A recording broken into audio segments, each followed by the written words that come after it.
Welcome to Six Figure Authors, the show that helps you take your writing career to the next level. I'm Lindsay Baroker, and I'm here with my two co-hosts. I'm Andrea Pearson. And I'm Joe Lalo. And on today's episode, we're going to be addressing some of the myths about being successful in self-publishing that keep going around and around. And a lot of this applies to traditional publishing too. So anyone is welcome to listen, of course. And if we have time at the end, we've got some of your questions from the Facebook group about burnout that we'll try to answer, at least one or two. We'll see how things go. And I hopefully this will be more encouraging than discouraging, but we can't make any promises. I don't know. My myth busting isn't myth busting by nature kind of discouraging? Like you watch Mythbusters and you're like, what? MacGyver couldn't really do that? What the heck? Disappointing. All right. Before we jump in, do you guys have any news you'd like to share? I have news I would like to share, but I don't know if I really want to share it. My BookBub promo, people. It was a major flop. FLOP. To give you an idea, so the last time I ran this box set, 99 cents, same book cover, same target, the teen and YA category, was like 3 years ago, and I had like 5,000 downloads on it. Oh my gosh, it's just so sad. This time I'm hold on, let me pull up. Let's see. I'm pulling up my book report right now, and I'm going to tell you. Guess how many downloads I got on it? 168. And those were sales though, right? You did sales though, 99-cent sales, and that's what the promo was the last time. Oh, okay. What's that? Sorry. Yeah, the last promo I did was 99 cent 3 years ago. I didn't change anything. It was all the same. I mean, this time it's in Kindle Unlimited, but I mean, these are Amazon downloads, and it's been 3 years. And usually, and I'm lagging. Sorry. That means I'm lagging for listeners too. Sorry, guys. Anyway, so usually when I do the same feature in same category, I have better results than that. But so I had 168 downloads of a 99-cent box set. And yeah, I'm very displeased with how it went. I actually reached out to BookBub and I was like, hey, I'm like, let's see, what did I say? Thanks for running my box set yesterday. Would you be able to tell me how many clicks it got? And they sent that information out a few days later because they like to wait for it to percolate for a longer time. They had 925 clicks in Amazon US, 125 in UK, 75 in Canada, 50 in Australia, and 25 in India. And the US, they have 100 cells listed and 25 cells in the UK. And so anyway, so I obviously was very disappointed because it didn't even come close to earning back. And I don't know, my first, what's the word? My first initial step or whatever, I can't think, is not to blame BookBub because I mean, the book covers on this box set are old. I haven't updated it in since 2016. But I mean, anyway, I don't know. I asked them, my follow-up question to them was how other books in the same category have been performing recently. They have not responded to that. It's been like a day or two. And I hope they give me that information because I think it's my book. I think I need to update the book cover. I mean, the book cover is not horrible. This is a book cover that as a cover designer, I won an award for, which was really cool, but I do believe it's outdated. And so I don't know, I guess we just have to see. Am I totally frozen again or is it working? No, Lindsay, that one guy. It's pretty choppy for me, so I don't know. You might have to keep your answers kind of short tonight. Sorry. Joe, is it choppy for you too? It's choppy, but like we're getting the whole sentence. It's just, it has to catch up. Okay, so while Joe or Lindsay is giving their news in just a minute, I am going to text my husband and say, stop streaming everything, because maybe that'll help. But then the last bit of news I had was I'm almost done. I'm nearly 3/4 of the way through writing Dr. Lincoln. And I had a day, I mean, I've been writing between 3,000 and 7,000 words a day. And so that's been pretty exciting. My goal was 4,000 words a day. And then this week I was like, I'm going to finish by Saturday. I increased that goal to 7,000 words a day. And I've met it 2 days this week so far. But anyway, I mean, I like having goals that are a little hard to reach because I still feel good about it if I get 6,000 words instead of 7,000. Anyway, so that's all for me. All right. Hopefully that will help. Yeah, I think you can't be watching movies in the background on another computer unless you've got some amazing internet. I just wanted to share a little tidbit as we are recording this. Amazon reported their last quarter's earnings today, and I was watching a guy kind of analyzing everything. And the most exciting part for him as an investor was that Amazon ad revenue is doing really well. It's like for 2021, they made $28 billion total revenue on that, and they the profit on that, they keep almost half of it because, you know, that's pretty inexpensive for them compared to they actually lost money in like on the retail side. So you know where their cash cow is, that in AWS, their web hosting stuff. But and he had some estimates for like what revenue is going to be like from just the ad portion going forward, and they were estimating that in 2026 it'll be up to 84 billion. So I just thought that was interesting to point out as an author who pays a bunch of money to advertise on Amazon, as we all do.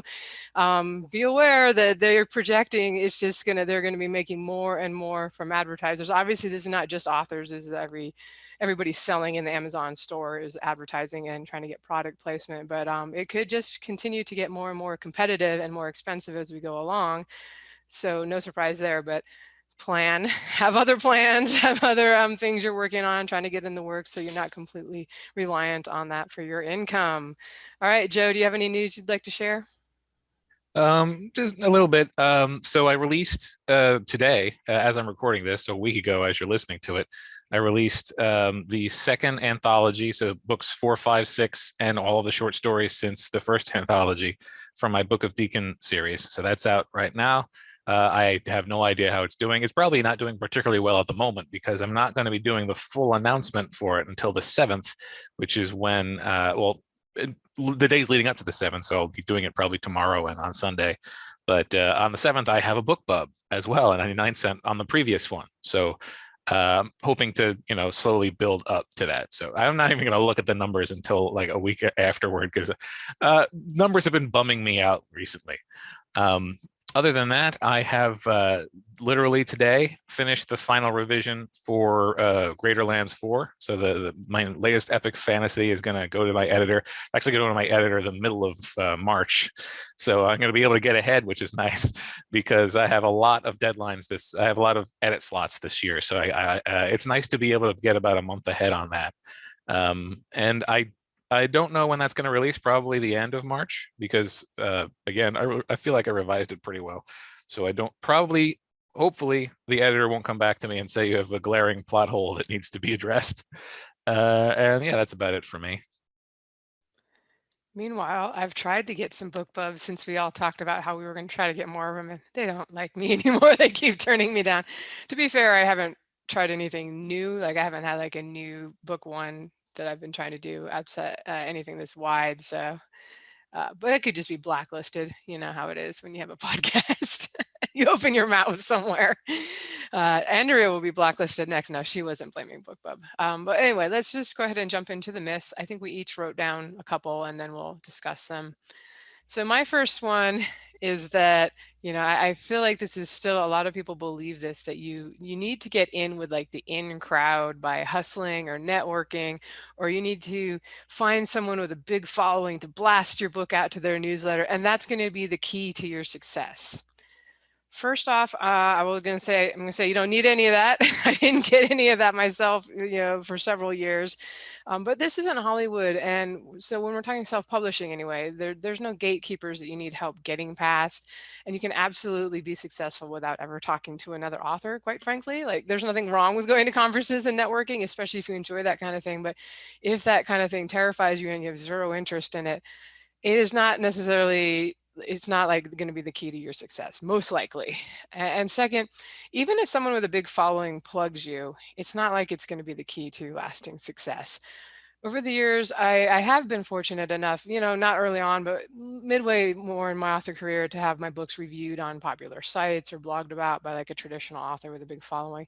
And you absolutely get a little blip in sales or downloads, like especially, I think in my case, they were always free books. So it's like, well, didn't get any sales from that, but, got a little attention on the books. But it's nothing compared to what I've just gotten over the years by having the free book ones, constantly chipping away at promoting those, whether by buying ads on BookBub or Amazon or Facebook, or participating in multi-author box sets. And, never when I've done one of those box sets has anybody been a superstar that's in the set.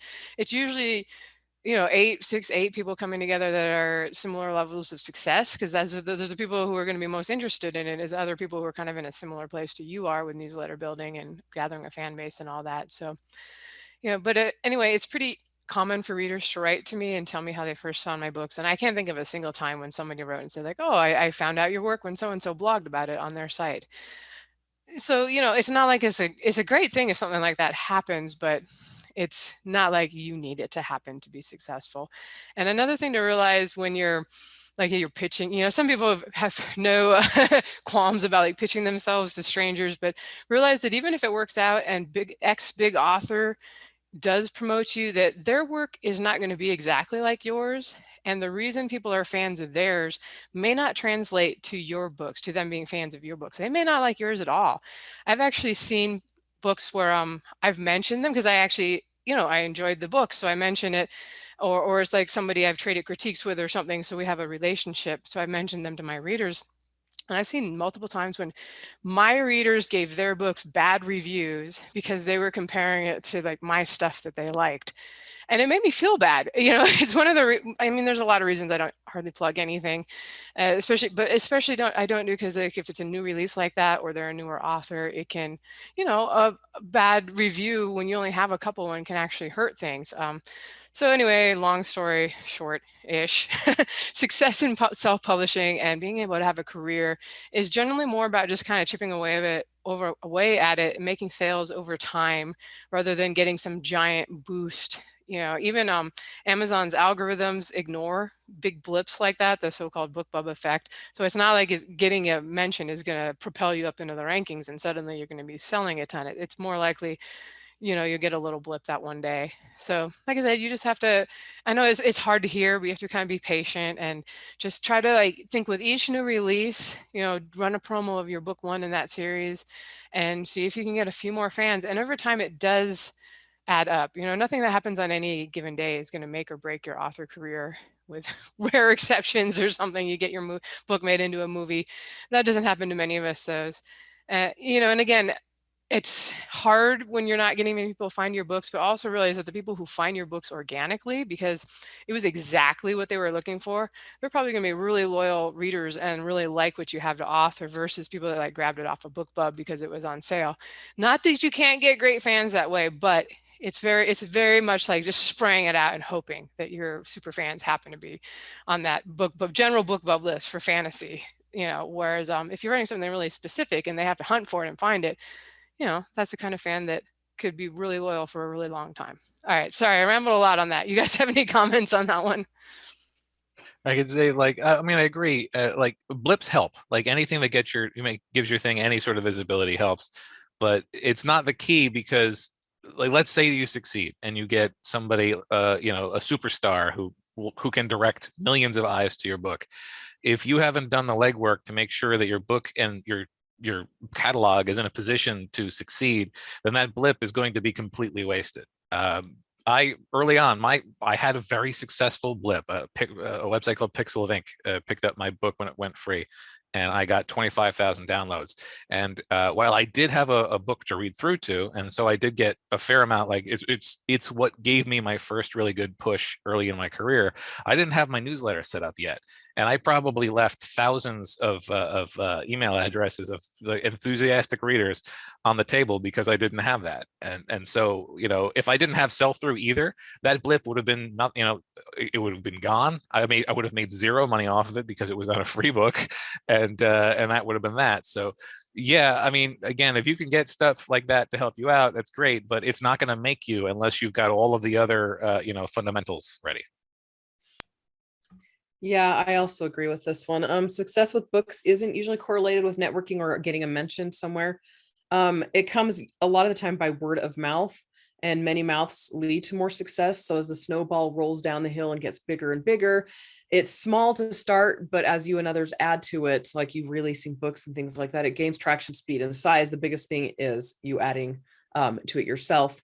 I will say that if you get readers talking about your books, that's where the magic is. Having a big name person can mention you can result in a blip. And I've heard of authors taking off after someone specific mentioned about them or talked about them. But in order for that to happen, like Lindsay said, your audiences need to be perfectly matched. They have to have strong similarities. And you also need to have a larger, solid backlist for those readers to get through, because if they only have a handful of books, or if what you have isn't perhaps as good as it should be, or isn't perfectly matched, they'll forget you and quickly move on. And that's been true with me with, when I've discovered other authors and their books, I'm like, they only have one or two books. It's really hard for me to remember who they were, years later. And I read on the Kindle app, and downloading books does not happen easily. Like, it's still all in my Amazon account, but I don't remember the names of the books that I read and enjoyed, and I can't go and find them because there's like thousands of books on my Amazon device. And so it's just, things are a lot easier if you are the one propelling that success forward. You guys both made a good point too, that like it'll be better if it does happen once you have more books out. There's like if it's your first book or you only got a couple out, it's almost wasted at that point. Like, you want it to be when you've got a whole series out or a lot of things for people to check out if they do become fans after you get a mention. All right, my next myth, and then I'll pass it off to Joe and Andrew to do some more, is that you need to rapid release or write a book a month to have success, especially in certain genres. You don't. And I think that it's important not to mistake super success or like uber success, 7 figures type of success with, being able to quit your day job if that's what you're looking for. So a lot of times you see the people who are doing really well, like they are doing really well. Like, you can be not a nobody, like you can be a midlist author with a couple series out and make pretty decent money.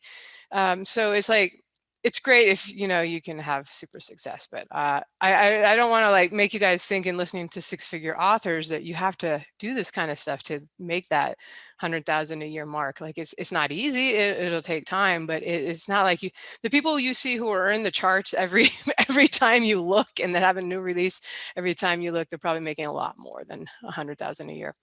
But so see, these tactics like rapid release or writing a book a month, they can absolutely accelerate things. And part of that is because you're accelerating the creation of a backlist that can continue to sell perpetually. But, most of the authors you see doing that and staying up the charts, a lot of it is that that's kind of their skill. They happen to be able to write and produce books quickly that their fans like. And, that's not everybody's skill. We all have our strengths. We just had that last week. We talked about kind of figuring out your strengths as an author and how they can help you. And I always, sometimes I share, I'm doing 10,000 words a day because I'm working on this big epic fantasy that I want to get done. And people are like, wow, you can do 10,000 words a day. That's crazy. How do you do that? Meanwhile, maybe their skill that they're super good at is skiing, and they're over here doing the double black diamonds and I'm just like, wow, that's crazy. How can you do that without killing yourself? I'm just going to stick to the blue runs like a sane person. But the thing is, you both get down the mountain at the end of the day. One person just gets there faster, and that's great for them. But hey, maybe you got a little bit more of a scenic route. Maybe you didn't break anything on the way there. That's always helpful. So, it's just, you have to be patient. Again, you can accumulate a backlist over time. It's just going to take longer than some of this writing a lot. And, however you need to feel to like make, I just don't want people to feel bad because that's not in their writing makeup, because it's just, that's one tool, one kit, one toolbox, whatever. And then there's a lot of other strengths that I'm sure you have. So they will help you. You can get there. We have chatted with 6-figure authors, even on this show, who publish 1 book a year and can make it happen, even in competitive genres. So don't let that be like too discouraging or an excuse. Like, I can't do it because I can't do that. Just, maybe it'll take longer. You'll get there.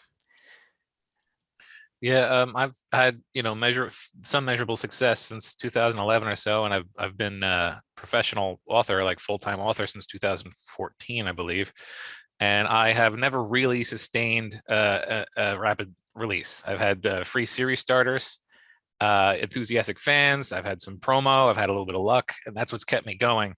Again, I mean, if you listen to the show, you know that because I was jumping between genres, I don't think I released more than 1 book in the same genre in the same year, with the exception of the first 3, which were written at the same time, but I still released them over a year apart. I think I've only done it twice in my entire career, where I released more than 1 genre in the same, more than 1 book in the same series in the same year. So yeah, it's absolutely not a necessity to be successful. There's other avenues. And I'm sorry about my internet. Yeah, my internet's having problems, but I also agree with this. I'm glad Lindsay commented, because in her original note, she didn't have the comment about about the people who are in the very, very top of the charts. They're doing way better than most people would need to be happy. And I totally 100% agree with that. So I agree with this one. I think that we lose sight really quickly of what success is and what our goals are. I'm going to say my little caveat is you don't need to be writing quickly, but it doesn't hurt. And that the authors who are doing one book a year, their path is so unique and specific to them that it would be really hard for other people to replicate it. And the easiest thing, not the easiest, but the most sure thing to replicate is writing and releasing quickly. But if you aren't able to do that, then get creative, find a way to stick in readers' minds, and have patience and learn what your readers want, and then write in the genres that best fit you. Whether that be ones that you find the most joy in or the ones you have the most success with is something that you'll have to figure out on your own. But yeah, you don't need to be writing super quickly. My most successful years when I was making six figures was I was releasing 4 books a year, and I know things are different now, and I'm honestly interested to see how my medical romance goes, because I'm starting under a new pen name. I've only got 2 books out, and this year I'm hoping that I will be able to do a perfect little science experiment and see if it's possible to make decent money starting out brand new. But again, a lot of you guys aren't brand new authors, and so it's not like you're starting out brand new. So you don't, I mean, if you have a decent backlist and you are releasing quality books, then you don't need to be, and especially rapid releasing. Sorry, I know my internet's having problems, but rapid releasing works when you've been doing that for a while, when you've got a solid following, and when you're releasing books consistently and your readers know what schedule to follow. Not writing or releasing anything for like a year and then rapid releasing doesn't generally work, because yeah, and stuff. All right. So the next myth, I'll be taking the next myth here, and it's that you need to be Amazon exclusive to make a living self-publishing these days. I mean, it's true that Amazon exclusivity reduces complexity and provides a handful of benefits that are missing from wide or hybrid publishing method. But I'm frequently when I'm giving direct advice to someone who's asking for advice, I'll recommend starting off Amazon exclusive. Like there's definitely reasons for doing it, but there's still plenty of value in being wide. I am wide with almost all of my books. I have 2 series that aren't wide, and one of them will be going wide sooner rather than later. It takes a fair amount more hustle to take full advantage of the different benefits of wide, but they are many. You're free to engage in limited time promotions and sales opportunities that, because of Amazon exclusivity, you'd have to completely avoid. I know plenty of people. I used to curate. In fact, I used to be the official curator for Story Bundle for a couple of months, and I have curated many story bundles over the years. And the biggest problem is you reach out to somebody who's super excited to be a part of it, and then they don't realize, oh, I can't be in it because I'm Amazon exclusive. Similarly, you can take advantage of site-specific promotions, many of which are, as to say, like on Kobo or on, I don't know, Smashwords, on Apple, on Barnes and Noble, and very frequently those smaller by market sites are much more willing to work with mid and low tier authors because they don't have, frankly, because Amazon can be just, they can decide we're only going to take the top of the top. People who are trying to beat Amazon at their game are going to be spreading a wider net. I've never had a direct representation or a direct Amazon promo, but I've had plenty of them on Google and Apple and a couple on Barnes and Noble, and everybody really sort of has the opportunity on Kobo. So yeah, also international audiences. There's a lot of international markets that aren't focused on Amazon. Like Amazon has storefronts that aren't the #1 storefront in some countries. So again, you hit those local storefronts when you're wide, and you have a better chance in those places, which is particularly useful if you're not an English language author. So yeah, there's the tremendous value in being wide, and exclusivity is by no means necessary to be successful. There are definitely a lot of authors doing really well going wide. And I made it, well into 6 figures before starting to tinker with, making my newer series exclusive to Amazon back in 2016. And I definitely know people who sell more wide than I ever did. One of the reasons I decided to start playing with exclusivity is because even when I was wide, the majority of my sales were coming from Amazon. But, some people just work really hard and say that, what, I want Apple to be my big person. And they kind of go after that and really try to get, just really focus on that. And you can a lot of times if you put that effort in. I think the only thing I ever did to try to get the other ones was every now and then a BookBub ad back in the days before they blacklisted me. No. um, and I occasionally tried running some Facebook ads and stuff like that, but you do need to put the effort in, especially as much effort as you put into Amazon now, you need to try to put it into the other stores if you want to succeed wide, but you can definitely do so. And, you know, whatever you do, whichever way you want to go, just make sure you give it a good shot. We've talked about this before, and kind of avoid or definitely avoid hopping in and out of exclusivity, going wide, then pulling your books and then going back into Amazon. One of the reasons I started doing the new releases is it kept me from ever having to yank things that had been wide. That's one thing I didn't want to do. You never know when somebody's gonna be in the middle of reading a series and then suddenly, oh, where'd those books go? And one big perk of being wide is that you can have the perma-free or free for a long time book one series starters, and that can obviously Amazon will price match those, so you'll end up having a free book one on Amazon too. And I get a steady trickle of sales that way without ever having to advertise those older series, although it helps a lot if you can throw an ad at them every now and then, or if you can kind of, especially in the beginning, if you can focus on them and advertise them a bit to help get things rolling. I definitely find that my free book ones that do the best are the ones that at one point, even if it was years ago now, they did get a big push, whether through a BookBub ad or, we talked about the multi-author box sets, that kind of thing too, can kind of help get things going. So you do have to put the effort in if you want to succeed, but that's pretty much true of all the stores. And there aren't any free rides anymore. Which is, it's just signs that our market is maturing. The gold rush happens at the beginning of a new, like cryptocurrency and all that stuff. Everybody's rushing to do it, and now it's harder. That's just the way it is with pretty much every market. And it's nice because those who are interested in learning and putting in the work will succeed in the long run, whereas those who are only interested in doing the gold rush, they won't succeed as easily. And as we've mentioned, there are so many ways down the mountain. Wider exclusive is a very personal decision.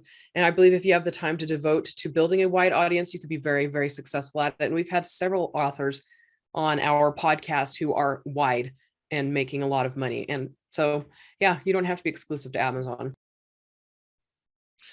Right. And my next myth is you need to invest in expensive software and hardware to publish effectively. I actually wouldn't have thought this was something people believed, but I got 3 emails in the space of about a month from people asking if they had to hire somebody to do their book formatting, etc., thanks to the fact that they didn't own or couldn't afford a Mac. So background. Vellum and Scrivener are 2 key tools in the toolbox for a lot of self-publishers. Vellum is one of the most popular tools available to self-publishers. It is a piece of software that really simplifies the task of making very attractive ebooks and paperbacks. Scrivener is a very useful word processor, and more than that, it's like a literary project information gathering. It's an interesting tool. And Scrivener is available for Windows, and it's actually fairly cheap. Arguably less so is Vellum. Vellum is in the order of hundreds of dollars if you're going to be using it for more than a few books. And it is Mac exclusive, and they've made it fairly clear it will always be Mac exclusive. On top of that, since it's Mac exclusive, you have to have a Mac, and Macs tend to run higher in cost than equivalent competitors that aren't Macs. So again, lots of people think that there's a high bar to entry if they expect to be using these tools. And here's the deal. If you're willing to do a little bit more fiddling, you can assemble an entirely free tool chain to get your books published that's every bit as good. You just have to learn a little bit more. I don't have Vellum, have never had Vellum because I don't have a Mac and I've never had a Mac. I didn't use Scrivener initially either. So what do I use? Calibre, or Calibre, if you're my friend who pronounces it that way, is a book conversion piece of software. It's free. It's on all platforms. It updates ludicrously often, almost frustratingly often. So it's very, active. And it will let you get down and dirty making EPUBs. If you want to make an EPUB that behaves precisely the way you want it to behave, you can literally get down to editing the HTML if you want to, or you can skip doing that entirely because it makes them perfectly fine just by hitting a button. So yeah, it will also convert books from virtually any format to virtually any other format. I usually feed it a docx, and it spits it out whatever I want. So that's Vellum taken care of. Scrivener or any your word processor of choice. My first 8 books were written in OpenOffice or LibreOffice. I switched from one to the other halfway through, but they're basically the same. It's a perfectly serviceable word processor, and I've written full novels. So yeah, don't have to pay for Word or Scrivener or anything like that if you don't want to. There's a thing called the GNU image processor, or GIMP, which is an unfortunately named but completely usable alternative to Photoshop, and I still use it for almost all of my graphics. And with those programs and a little patience, that's everything you need to make a book release. Throw in Audacity, which is a free audio editing program, and now you can do audiobooks too. You'll need a better microphone, so there is some entry there. But yeah, none of these software costs a dime. They'll work on basically any piece of hardware. I have literally written and published a novella on a $35 Raspberry Pi computer. Like, you'd be amazed at how low the cost to entry for self-publishing is. Still effectively zero. So don't worry about investing a ton of money. You can get a book out there. Pay somebody to do your cover art anyway. Please. Yes, do that. I've used GIMP too, but not for cover art, but you could use that stuff for ad graphics and things like that for social media. Or, of course, I'm assuming you don't have a graphic design background, whoever's listening. For someone with the right skills, of course, they could learn how to do their own covers eventually. But yeah, I was just going to add that I think both Draft2Digital and Amazon will allow you to just upload the Word document and turn it into the necessary MOBI or EPUB files. So I can't vouch for that personally. I've never tried it. I don't know how they look, but I would imagine they're just very bare bones and serviceable, and that's all you really need for an ebook. So that's all I have to say. Oh, I think Draft2Digital will also do paperbacks for you if you throw a Word doc up there. So no need to buy InDesign. That was when we got started. That was kind of what you had to do, or pay someone to do it. So again, I do use Vellum as a Mac person and enjoy that. But if I didn't, I just use Draft2Digital. Why not? They'll do it for free, and then they put your book out and you're good to go. Yeah, I used to upload just a Word document to Amazon back in the day. I used Smashwords, what was their nuclear method and their formatting, all their formatting recommendations. The meat grinder. No, the nuclear method, where you delete everything out of your Word document. Well, you had to do that so the meat grinder would work. Yes, yeah. But that document was what I would upload to Amazon. So I am grateful for what I learned from Smashwords. Like, I don't do that anymore, just because a lot of the applications actually remove things for you. But I feel this one so much. Like, Joe, I wish so much that you had told me that 2 years ago, because I broke down and I bought a Mac so I could also buy Vellum, and that was one of the worst things I have ever done with my money. I should have put that money in the invest in the business episode. There's your typo, Lindsay. That's my typo, actually. It says incest in the business in our Word doc. Sorry, everybody. Got the giggles on that one. Anyway, so because I don't use Mac or Vellum often, I have to relearn them every time I do a print book. And because I generally don't have time to relearn them, I hire other people to do it for me over Fiverr. Anyway, I recently purchased Atticus and stockpiling books to put in print, but it's already better for me because I don't have to use a totally different operating system. And those Mac and cloud people are like, you don't have to, Andrea. And I'm like, all I have to say about that is nope, not interested. I'm trying to minimize programs that I use and not increase them. Anything Mac related is just a mistake for me. And I'm really excited to see where Atticus goes. I think Vellum's had a monopoly on that, the nice looking print and ebook whatchamacallit in a long time. And I know I just lagged, didn't I? I just lagged, right? Lindsay's nodding, yes, dang it. So I made a note in the chat. I'm going to be calling our internet provider again tomorrow. Small city with only one internet service provider option, and I don't know what we're going to do, but we've been doing everything we can to get it fixed. Anyway, so I'm up next with the myth. Bear with me, those of you who are listening still. I'm sorry about my crappy internet. If your first several books don't do well, it will mess up the trajectory of your career. And this isn't a super widespread myth, meaning, people in our positions like podcasters or whatever, we don't tell people that and we don't openly talk about it, but it's definitely one pretty much all authors feel to the core when they first start out. I know we have newer authors in our audience and those who only published a few books or haven't even published yet in our audience. So this is for those of you who are just starting out. There's no such thing as a book that will mess up your career as an indie author if it doesn't do well, or even a series, unless you're putting that much expectation in it and you plan to quit if it goes poorly, which is a bad plan, by the way. You are presented with an opportunity to do things over with every single book launch. You can always apply what you've learned to the next book and test things out, or do the same thing, but with a different product. Having your first few books do poorly is the standard. Sorry, is the standard, is not the exception, and it will not hurt you except for your feelings. Sorry. In all other ways, it gives you a start on doing better the next time. And then conversely, if you write the perfect book, you'll be still set up. You'll be set up for life or whatever. So that is also a myth. You don't write just one book and then live off of that for the rest of your life. Every author I know has to continue publishing books in order for their backlist to keep selling, at least at livable rates, because they do drop off and you do get trickle sales in here and there. But one really excellent book can keep you floating for a while, but it too will eventually drop. So that was my first myth. All right, I would say, and I think this myth probably comes out of traditional publishing. I would say it's probably more true in that realm, that if your first couple of books don't do well, the publisher may just not want to publish the rest of the series or anything else from you. And they may also not even give you the rights back to those books and characters, so you can try on your own. But you can, if you trad publish and that happens, you can try starting from scratch with a pen name and querying new agents and publishers, but it is going to set you back.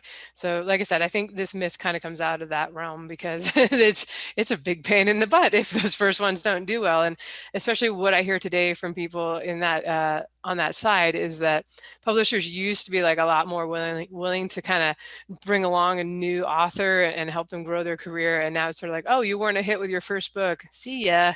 But at least with self-publishing, you do have more options if that happens, or, and of course, if you self-publish from the start, you don't even have to worry about it. You may find that some of your earlier stuff is not up to the quality that you're later able to do, especially if you kind of jumped right to publishing right away with your first book. A lot of people, now that it's basically pretty easy to do, there aren't any gatekeepers, right? You don't have to query, you don't have to do workshops and classes and all that stuff if you don't want to, but you might want to consider it anyway. But if you find your earlier books are just not up to snuff, you can always unpublish them later. If you feel like later on the books that you really want to be out there are much better and you don't want people to stumble on the early ones. But honestly, people probably aren't even going to see your older titles unless they become super fans and then go hunting for your older stuff. You know how hard it is just to get anything seen. So it's probably going to be your newer stuff that you're pushing the most. It's going to be what is seen and what is out there. But overall, agree with Andrea that self-publishers don't really need to worry about this. Yeah, and like again, with the focus on self-publishing, like nothing is set in stone. Obviously, if you make a paperback and somebody bought the paperback, you can't fix that paperback that is in their library, but like everything can be adjusted and fixed. So you make a book, it doesn't do particularly well, as long as you're not breaking the bank on trying to promote those books or breaking the bank on producing those books, then you can just sort of leave them out there, call it a lesson, move on. And then as you learn better and maybe you realize, oh, the problem with this book was written fine, the reviews are good, I just need a better blurb and a better cover, and you go back and fix them. Or, oh, that book got really bad reviews because it was poorly edited, I can fix the editing. So like even books that didn't initially succeed, and I'll grant you it's very hard to get a book to go back and be successful after it's been out for a while, but it's not impossible. And even if it's not success you're looking for, but just to make sure that your entire library is up to your current level of skill, everything is flexible when you're self-publishing. So don't worry too much about failure early on, as long as it's not financially devastating. And really, if you're being intelligent, again, the cost to entry is very low. Your early books probably shouldn't be huge investments. Okay, so my next myth, and I'm really hoping my internet doesn't kill me during this one. And it could be my computer actually too. My computer could be lagging and not just the internet, which, okay. Anyway, I just shut down everything on my desktop except this and my Word document where I have our notes. Okay. All right, so this myth is one that hits me in the feels. And that is, you could just get the perfect schedule, the perfect setup, the perfect, most supportive partner, spouse, family, the perfect location, etc. You'd be the most productive you've ever been and will be ragingly successful. And as I said, I feel this one. I'm going to throw it out there as a myth because there will always be something stopping you from writing. Kids are probably the most important divergent, but guys, if I can do it, most of you can too. So, Dr. Lincoln, I had to really, really brain my way through setting aside time and figuring out what to do with the kids so I could finish it. But I've only had 14 actual writing days on it, or I will only have had 14 actual writing days on it when it's finished. And that's, separated between by COVID, of course. If you're struggling with health problems, if you don't have a writing space, if your writing space is cluttered, if you're shuttling kids back and forth, these are all things that can stop you from writing. But honestly, life will always throw something at you that'll keep you from being productive. Those of us who are dealing with these things, this is our life. We need to embrace it, or at least accept it and find a way to deal with it, or recognize that we aren't capable currently of being productive or writing at this point, and instead focus on healing or solving the problems of life, or doing whatever it is we need to do until we're in a better place where we know we can write. The biggest thing that has kept me from being productive as a mother is burnout. Not my kids, not my schedule, not my writing location, my system, nothing like that. It was burnout. I wrote 5 novels during my second pregnancy. That pregnancy was the hardest pregnancy in the history of pregnancies. A little tongue in cheek there, but I developed mastitis at about 5 months and was in and out of the hospital for the rest of the pregnancy. And no doctor, I've never met a doctor who's ever heard of this ever happening before. I had 4 emergency surgeries during that pregnancy. I lost 2 liters of blood when a nurse hit an artery while pulling gauze out of an incision. I was put on 12 rounds of antibiotics. I couldn't even walk because I was in so much pain. And yet I got those 5 novels written, and they were 60,000 words each, which is longer than I do now. Besides my romances, they're longer again. But it wasn't until my burnout period in 2019 that I actually had to stop writing, period, that I was no longer, just couldn't do it anymore. And I allowed myself to fall into burnout by not taking care of myself, by pushing myself too hard when things on the home front weren't going well, not replenishing my rate of energy, basically by not stepping back and saying, life sucks right now, but it's going to be okay. Let's take a few months to focus on personal stuff and not worry about books for a little while. And by not doing that, I basically killed myself emotionally, mentally, all of that. Yes, your current period of life might stop you from writing, but in most cases, writing will depend on your state of mental health more than anything else. If you aren't emotionally able to write, then focus on that first and see if you can figure out a way around your other things that doesn't involve a totally different life or spouse or house or family, partner, kids, in-laws, renters, whatever. And I'm saying all that with all the love in the world because I totally understand what it's like. I understand what it's like to have your life falling apart because I've been there.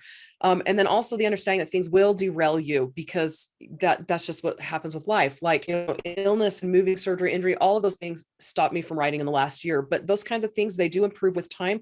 Your current situation will get better if you are not able to write right now. But don't feel like you cannot be successful or productive if your life doesn't change significantly, because that's probably not the case.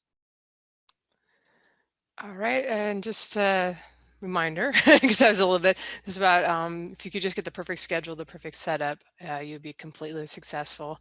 And I will just add that, yeah, the people who really want to make it work find a way. I've seen this over and over again. And yes, it usually means giving up something else they love, but they do. Hopefully not your kids. You should probably keep your kids. But, I've known quite a few author moms who, they've got kids that they have to drive around to sporting events, music lessons. Their entire weekends are taken up with, their kids swim meet.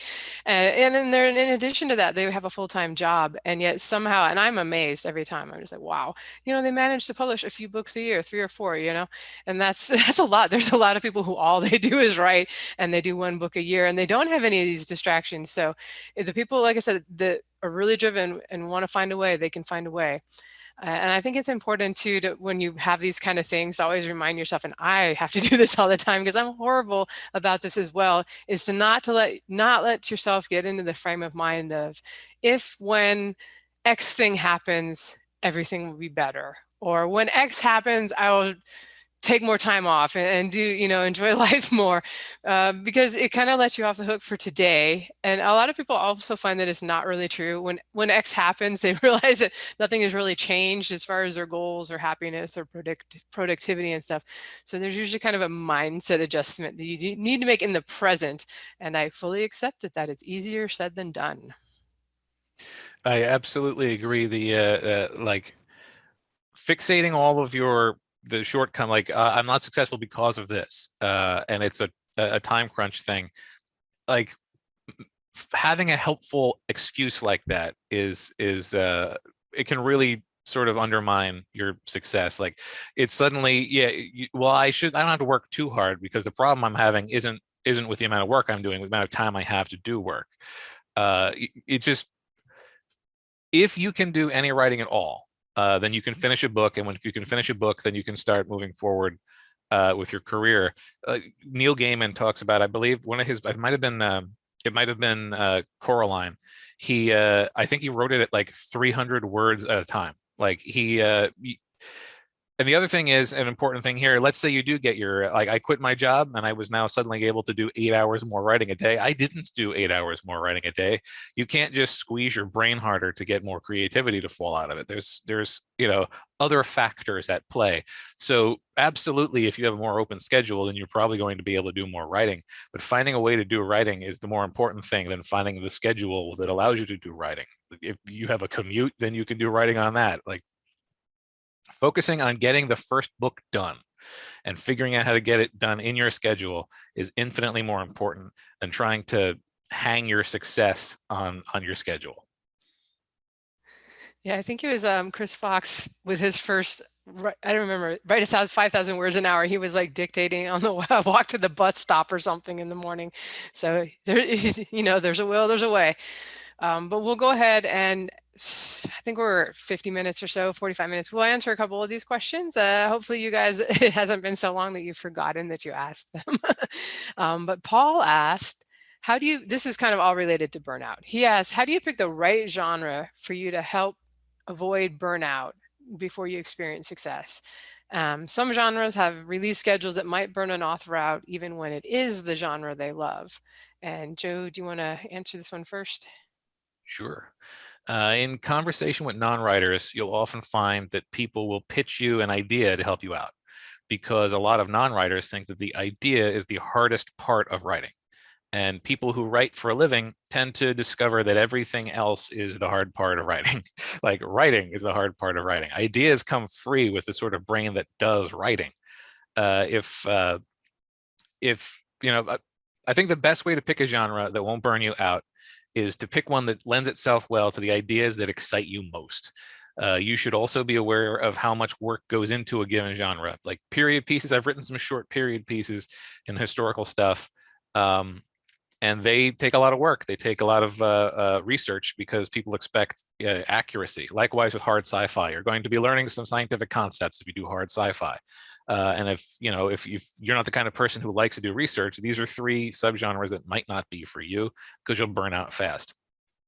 Yeah, if you're hoping to do a series, I'd say like the structure of your take on the genre is more important than the genre itself. So you should be picking a structure that lends itself well to ongoing plot lines. Like, there's a reason that private investigators are so common, even outside of the thriller and noir genres, because cases are nice, self-contained stories. They just keep happening. Space operas and epics, on the other hand, they start to gain an amount of mass and momentum over time that can make them unmanageable. So again, if you're not the kind of person who feels comfortable dragging along an entire lore Bible as the series goes on, then maybe don't start with an epic. Yeah, so like, keep those things in mind. So it's probably, if you want a genre that's going to help you avoid burnout, I would say it's probably the genre or genres that you've loved for a really long time, like maybe long before you decided to be an author, kind of the things you always go back to when you're in a reading slump, or where you really know it backward and forward because you're super versed, you're a super fan yourself, and you just read tons of these books. I think where you need to be a little careful if you are prone to kind of feeling these burnout experiences is that the newly discovered things, or maybe the things we kind of took on because, we read Chris Fox's Ears Are Burning tonight, I'm sure. We read his Right to Market books, and, we're like, oh, yes, this is an underserved genre that also has a hungry audience. And yeah, I could write in that. It's kind of in my wheelhouse. I think that's a little more more dangerous, and that's where you might get into the case where interest may wane, especially if you don't immediately have the success you hope to have by choosing that genre. So I would say, like, what is the genre that you would feel compelled to keep writing in, even if money weren't on the table? For me, that tends to be high fantasy and space opera. It's the stuff I watched all the, space shows as a kid. I read all the Dungeons and Dragons books, and, I wrote tons of fan fiction first in my head, and then finally I started writing things down long before, like, I thought, oh, I can make money doing this. And as an example of something that is less in my wheelhouse, but what I've written in, I've wandered off into urban fantasy, more, the contemporary stuff, to try new things and keep it fresh, in part, but also because I was like, oh, I wonder if I could make as much selling these books that are much easier to write than the epic fantasy that's 3 times as long. And honestly, it was kind of true for me. They were easier to write in comparison to the other genres I like. And again, they didn't take as long and I could charge just as much. But I would say that's probably not a genre where I would write it if money wasn't at all a factor. I enjoyed the stories I wrote, of course. Let's hope you enjoy your stories, but I haven't read a ton of other authors in that genre. And when I've tried, I have to admit, like, not really my thing so much. So I think that's where you need to be really careful when you're picking things that are financially motivated and not just super passion motivated. I'd also say that feeling that you need to have a crazy release schedule is also, we talked about this earlier, it's a bit of a myth. They're, like we said, they're the mega sellers that sell hugely well, release a ton of books, are always in the charts, and they're awesome, and they're making a ton of money. And like we talked about, you don't necessarily, let's hope all of us don't need to make 7 figures to feel content in life. So just remember that success, you can be, just like I said, a couple of series maybe selling moderately well, maybe if you're able to sell a few hundred copies a month could be a goal. You don't necessarily need to be releasing tons in any genre to make that happen. It may take longer. People want to be successful right away, and some of it is just gradually building up a fan base over time and collecting a few more people with each release is what you should hope to be doing. I don't really like the number 7, so I'm not aiming for 7 figures. I'm aiming for 8 figures.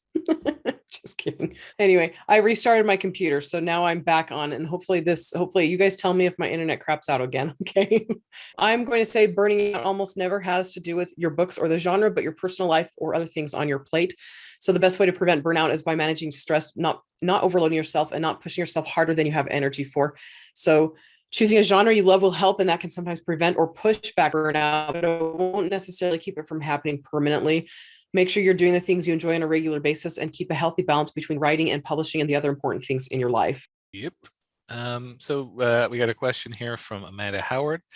What are some of the ways burnout hides, i.e. going from loving your story to hating it overnight? And I would say that I think burnout can hide by sneaking up step by step. All of us prioritize, it's necessary, but as you run shorter and shorter on mental fuel, the lower priority things start to drop off to make room for the higher priority things. And if you find that the smaller elements of your book biz are consistently falling off the schedule to make time for writing, or worse, if basic human upkeep is getting lower and lower on the priority list, you're already burned out. You're running on fumes, and you're stealing from the future to keep the present going. So I feel like that's the main way that burnout will hide, is that you will have learned how to manage it to the degree that it doesn't affect you immediately. And likewise, enthusiasm is another, like you talk about loving to hating your story. Enthusiasm is another good indicator. If you're an outliner, for instance, and you remember being super excited about a certain scene when you made the outline, and then it gets to that point in the story and it feels like a slog, you might be closer to the bottom of the emotional barrel than you think you are. So, just be mindful of the amount of effort it takes you to do things, because that's going to be the canary in the coal mine for if burnout is looming. Right. And I think I gave this answer in the original show we did on burnout, and I'm going to kind of go back to it, sort of looking into the health side of things. For me, the days where I'm like super on my stories and don't think that they're that good and I don't really want to work on them are usually the days where I didn't sleep well and I'm grumpy and fatigued and the brain is not firing on all cylinders. I think a lot of what we call burnout is to some degree a health issue, and resolving that will kind of resolve the rest and make us enjoy writing again. but that's always easier said than done, especially if you're dealing with a chronic health issue. And even if you don't think you are, the burnout / mental disinterest in your work may be one of the first signs that you actually are dealing with a health issue and something to look into. But if some other line of work is calling to you, that's one thing. But if it's really hard to just muster excitement for anything, there you go. Okay, so someone please remind me in the Facebook group, and I'll post all of my answers and comments and thoughts in there so you can have them even with the crappy internet. I apologize for that. Luckily, we do write out our comments, our question thoughts ahead of time, and I can copy and paste that. So I loved both in Joe and Lindsay's answers quite a bit, and I wasn't sure how to add to them. And so I actually asked Nolan how he knows when he's burned out, since he is very, very heavily in the creative aspect. He is an illustrator and an editor. He said he can tell he's struggling when he's easily distracted and can't focus on what he's doing. So basically, other things are far more interesting, and not just a little here and there or a day here and there, but over and over again. Also, when he's excessively tired, he wants to eat junk food, or from my point of view, he's crankier than usual or has a really short wick. Burnout is hiding there somewhere. And I'm done talking. She even muted herself before she finished the sentence. All right, well, we'll go ahead and wrap it up on that one, since this night isn't going the best for us as far as recording goes. But thank you, everyone, especially if you listened all the way to the end. We appreciate it. You can find the show notes or leave a comment or question at sixfigureauthors.com with the number 6. See you next week. See y'all later. So long, everybody.